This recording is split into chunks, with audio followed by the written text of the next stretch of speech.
Mom, what's that over there? My daughter asked as we returned home from my parents' house. We were met with piles of trash bags in front of our entrance. As we got closer, I realized these bags contained our belongings, thrown together carelessly like trash. Confused, I exclaimed, "What's this? Why is this happening?"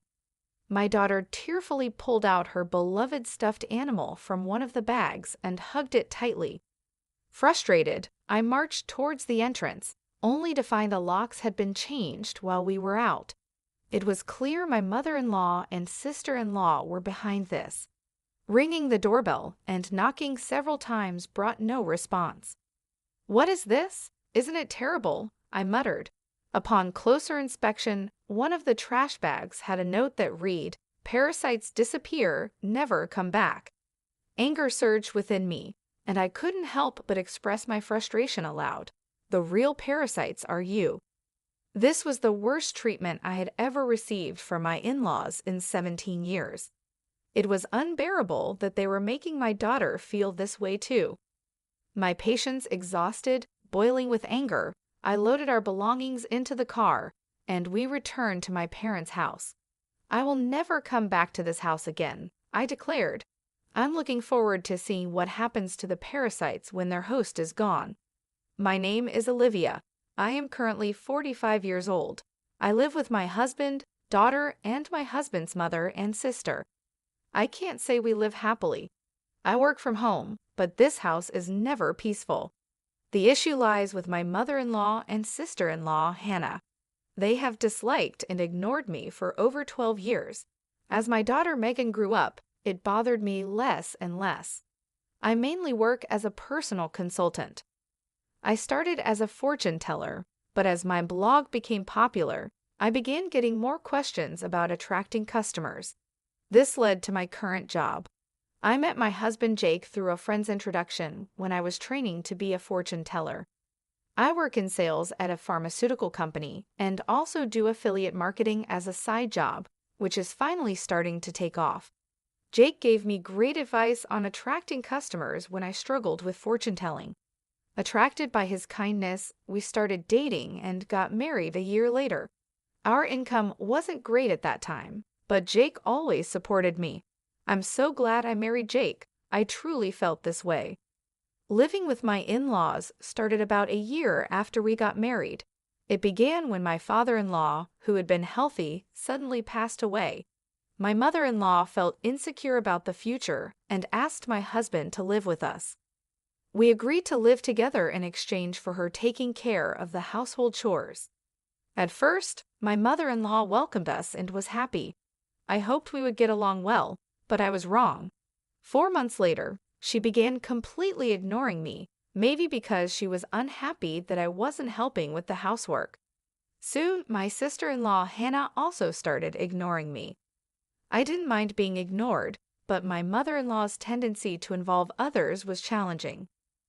Not only did Hannah hear about it, but even neighbors and relatives were informed that my daughter-in-law stays at home but says she's working, leaving all the housework to me. If I stayed even a little, she would talk back 100-fold, so I just ignored her. To make matters worse, my mother-in-law would suggest to others, "You better not talk to her too, it'll be troublesome." As a result, people around the in-law house began giving me only cold responses to my greetings. I felt isolated, and it became very difficult. Despite my pleas to stop spreading strange rumors, my words were completely ignored. Although my mother-in-law's attitude softened slightly when my daughter Megan was born 3 years after we started living together, her overall stance towards me hardly changed. However, she was very fond of Megan, and having her help with household chores and childcare was a huge relief as my work became busier. Around the same time, my husband Jake's side business started to struggle, and he seemed unable to adapt to changes in the affiliate marketing market. He approached me saying, "Olivia, can you increase your contribution to the monthly expenses a bit?" I agreed and mentioned that my consultations were increasing and my new methods were working well. Even though I was willing to help boost his sales, Jake insisted on handling it alone, saying, "I think I'll try it on my own. I'm really sorry." From the start of our marriage, we agreed that Jake would manage the household finances. At first, my income was low, so he allowed me to contribute more when my sales increased. I would transfer money to Jake based on my monthly earnings, and he would give me a fixed amount for living expenses in cash.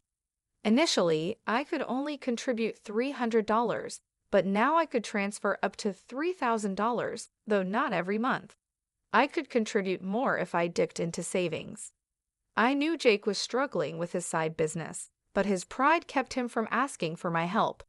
He started spending more time at caves after work, coming home later and later. When Megan was about 5, Hannah got married and moved out. Since she lived nearby, she often brought her son Frank to our house during the day. When Frank turned 1, Hannah said she wanted to start a part-time job, and my mother-in-law happily offered to take care of him until the evening. Hannah was grateful, saying, "Thank you, I'm so happy." As my mother-in-law started caring for Frank at home, she became very fond of him and began being cold towards Megan. When they fought, my mother-in-law would scold Megan and compare her unfavorably to Frank. Over time, Megan started playing near me and began to dislike my mother-in-law's behavior. I spoke up, saying, "Talk to your mother. Megan and Frank are both her grandchildren. She should treat them the same." Megan is already a big sister in elementary school. However, my mother-in-law's focus shifted, and she approached me, saying, "Things are tough at the company right now. We might not get bonuses, so could you contribute a bit more?"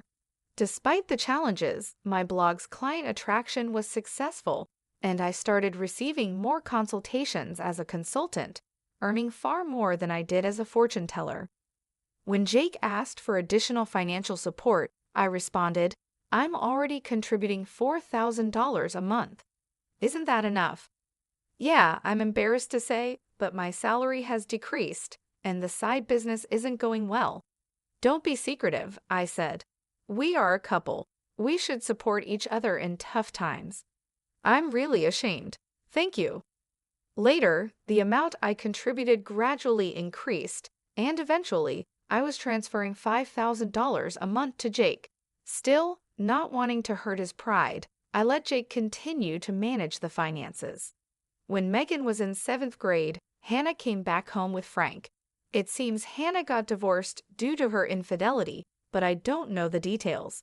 By this time, Megan could help around the house, so household chores were divided among each family member. Being ignored by my mother-in-law and Hannah continued, but it no longer bothered me. It's unfortunate that I couldn't give Megan her own room when she started middle school, as Hannah's return meant we ran out of rooms. One night, while discussing which tutoring school Megan should attend for middle school, Hannah suddenly said, "Hey, tutoring is expensive. Why doesn't Megan study by herself? Could you stop making such comments? I'm paying for the tutoring, so it's none of your business." "What? Olivia is paying. Impossible. You don't earn anything. Jake said he's supporting you. You're just a leech, aren't you? Haha, you married him because he has money, right?" "Exactly. Jake told me not to speak ill of Olivia, but that's just shameless." My mind was filled with questions. What does this mean? What has Jake been telling his mother and the others? Jake is the one supporting this house financially? It's about time we put an end to the parasite's lifestyle. I feel bad for Megan, but if we pay for her tutoring, we won't be able to pay my compensation. Not be able to pay? Are you saying our house is paying for your compensation, Hannah? Jake said he would pay for it. You should spend your money on Frank. I began to understand the deception and felt my anger rising. My husband had always managed our household finances, and my mother-in-law had taken care of the household chores and childcare until Megan grew up, so I thought they knew I was also contributing to the household expenses. Is Jake bearing all the expenses of this house, including your living expenses and the compensation Hannah is supposed to pay? Be quiet. It's only natural for a family. You're the only outsider here, not related by blood, and yet you act as if living here is your right. It really makes me angry. I contribute money too. Don't talk back. What you contribute is barely enough for your own food expenses. You hardly have any income, and yet you're so arrogant. I could feel my body trembling with anger. I could see Megan on the side, looking like she might cry. I knew Jake had a lot of pride, but I never thought it would be this bad. In the beginning, Jake was paying for the living expenses and pocket money for my mother-in-law and Hannah, but I had started contributing as well. Now we were living on my income. I needed to talk to Jake properly. Around midnight, Jake came home. He was drunk and seemed cheerful. Can we talk? I didn't know you weren't getting any money from your mother or Hannah.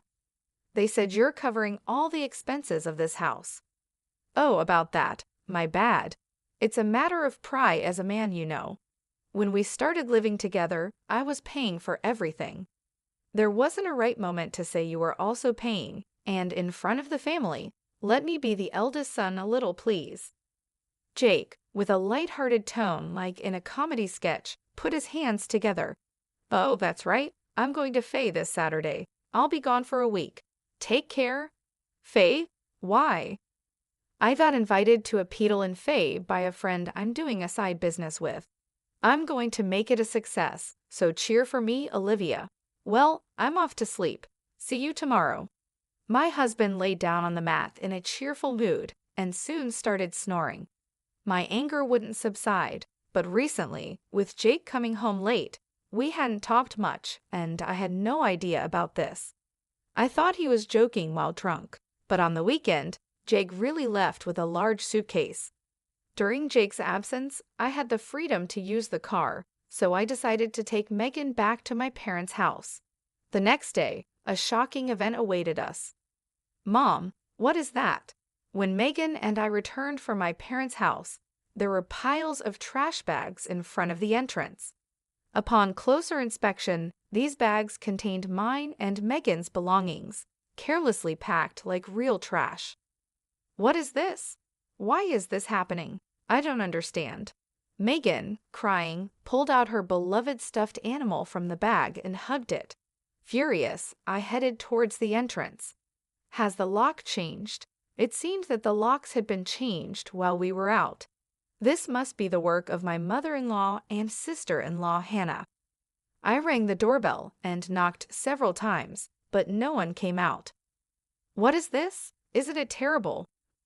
Upon closer inspection, one of the trash bags had a note saying, "Parasites disappear, never come back." I felt a surge of anger from the bottom of my heart. The real parasites are you. I couldn't help but let out a swear word. This was the worst treatment I had ever received from my in-laws in 17 years. They weren't just hurting me, but also making my daughter feel this way. I finally lost my patience. Boiling with anger, I loaded the luggage into the car, and we returned to my parents' house. I will never come back to this house again. I'm looking forward to seeing what happens to the parasites when their host is gone. When we returned to my parents' house, they were shocked. I hadn't told them about being ignored by my in-laws, the money issues, or their attitude towards Megan, not wanting to worry them.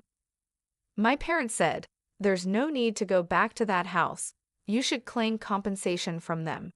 They cried with anger and told me to stay with them. My mother's words, "You really had it tough," made me cry too. In reality, I had been trying my best all this time.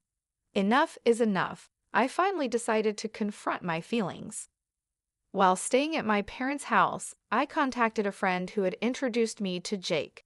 She was connected to Jake's side business friends. "Are you doing well? I want to ask you something. Do you know if Jake's friends are currently in Faye?" That famous entrepreneur Peedle, right? I was invited but wasn't interested, so I declined. Jake didn't go, did he? Yeah, that's right. By the way, I heard Jake quit his job and is now managing a business with his wife. You two must be close. Ah, yes, that's right, I replied nonchalantly and hung up. Immediately after, I called Jake's company. What my friend said was true. and to my surprise, Jake had quit his job 3 years ago. This meant that for the past 3 years, I had been paying almost all of the living expenses for my in-laws. Looking back over the years, I suddenly felt hollow. A week later, I received a laid-back message from Jake saying he was back in the USA. After continuously ignoring him, I stopped hearing from him altogether. He must have heard the news back home. Expecting persistent contact from Jake, I hired a detective to investigate him. The investigation revealed that Jake, dressed in a suit in the morning, spent his afternoons gambling and evenings at a woman's house. So I asked for an investigation into his infidelity as well. 2 weeks later, Jake called me. It must have been close to his former company's payday, and he was panicking. Olivia, sorry. I couldn't contact you. I'm sorry for what my family did. I heard they kicked you out, and I was thinking, why did it come to this? Really? Did you tell the truth to your mother and Hannah? Jake quickly changed the subject and said something unbelievable. Let's leave that house and live in a new home, just the three of us. I'll cut ties with those who disregard you, Olivia. I'm ready to abandon my mother and Hannah, so please come back. Are you really cutting ties with your mother and Hannah? I was disappointed in Jake and his self-centered actions. So I told him I'm coming back for now, so leave the door unlocked. Jake seemed delayed in responding to my message. A few days later, I returned to my in-laws' house with Megan. Jake, his mother, and Hannah were there, but Frank was nowhere to be seen. I was relieved that Frank didn't have to witness the adults' ugly arguments. When Jake made some remarks, I ignored the displeased pair and took out a divorce form from my bag. I confronted the surprised Jake. I heard you quit your job without telling me. Since we're supposedly managing a business together, does that mean the $5,000 I've been transferring every month was actually your salary? Jake tried to excuse himself. No, that's not it. I told you the business was in trouble, right? So I decided to quit before getting fired. Really? I heard you quit 3 years ago, right? I called your company and it's still not bankrupt. Jake fell silent. I pressed further. By the way, what role do you play in our joint business? Management? Are you the accountant? Jake became increasingly uneasy and started sweating. Jake is supporting the whole family, isn't he, Mother? He quit his job, his side business isn't going well, and yet it's a mystery where the money is coming from. I'm leaving, but please continue to get financial support from Jake. My mother-in-law and Hannah's faces turned pale. But the other day on the phone, you were crying and begging to save only yourself, saying you'd cut ties with your mother and sister. Haha, but that won't happen. I'm also discarding Jake here. What do you mean? I don't understand. Jake hasn't been going to work. That's a lie. He leaves in a suit, and Olivia was supporting the household. It's true. Olivia has been paying for everything for years. I'm unemployed now and not doing any side business. We're going to have a hard life because you kicked Olivia out. We could have had an easy life without working if you hadn't done anything unnecessary. What do you mean by that? You were planning to abandon us, weren't you? Jake's response made my mother-in-law and Hannah furious, and they started arguing. While they caused a commotion, Megan and I began to take action. I came to pick up some forgotten items. I took a cleaning robot bought within the last 5 months, an expensive microwave favored by my mother-in-law, and the beauty device Hannah had gotten from Jake. Wait, that's mine. This is mine since I bought it with my money, or you can pay me back for it. Hannah fell silent at my words. Then I searched for and gathered my belongings from their rooms. The items they had put out did not include my expensive brand bags and accessories. Why are you taking that too? This is mine. I ignored their complaints and sweet talk. Finally, I dropped a bombshell on Jake. Oh, I forgot. I plan to claim compensation from your mistress, Lauren. Tell her it's no use running away. What? How do you know about her? I know you went to Faye with Lauren recently. Good for you, right? Of course, I have all the evidence of the affair, so no escaping that. No way. You've been deceiving me and having fun for the past 3 years. I'll be claiming compensation for the affair, child support for Megan, and oh, you were secretly paying Hannah's compensation too. I'll be claiming that back as well. As I prepared to leave, my mother-in-law and Hannah desperately tried to stop me. I was wrong, Olivia. I'm sorry. We just believed what Jake said.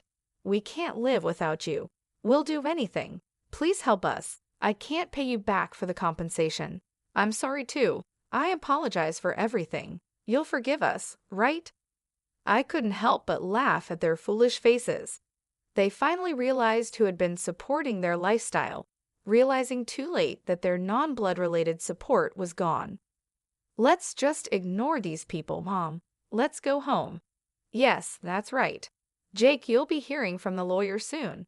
Please take care of it. Leaving a dejected Jake behind, we returned home with the items we had collected. Later, my divorce with Jake was finalized, and I demanded compensation through a lawyer. I received many apologies and pleas for reconciliation from my mother-in-law and Hannah, but I ignored them all. Surprisingly, there was still some inheritance left from Jake's father. The fact that they had been living off my money without using their own made me angry again.